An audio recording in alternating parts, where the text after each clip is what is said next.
Here's a quick summary for the U.S. Constitution.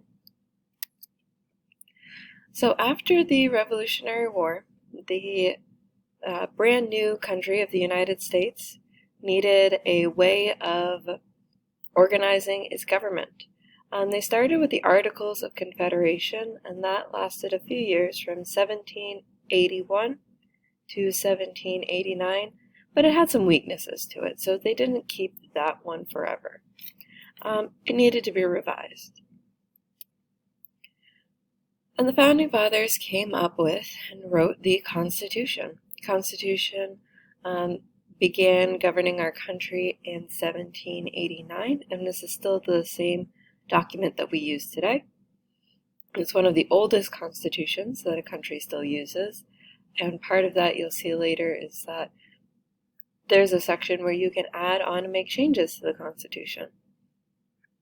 This document sets the rules for the government. If you want to see an actual picture of the U.S. Constitution, it's these 4 pages. It is in the National Archives in Washington, D.C. Here's a picture of that museum. You'll see the Constitution right there in the center, and a few other important documents like the Declaration of Independence and the Bill of Rights on the sides. The parts of the Constitution are really important. This part is going to be something we focus on.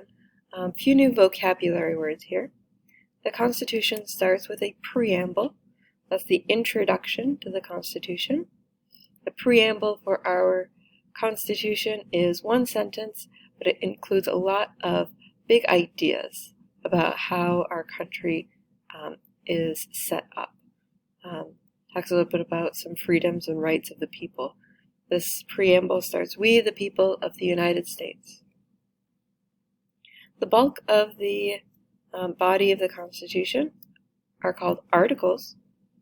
This describes how the government is organized, and there are 7 articles total. This year we're going to talk about the first 3 articles because they describe the 3 branches of government.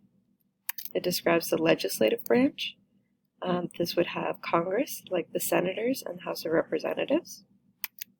It describes the executive branch, which includes the President, the Vice President, and Cabinet members. It includes the judicial branch, which will be the Supreme Court and Supreme Court justices.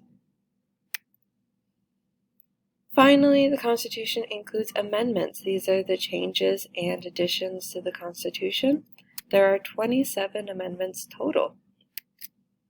The first 10 amendments are separated because those are known as the Bill of Rights. You'll see a separate video about the Bill of Rights. They are the first 10 amendments.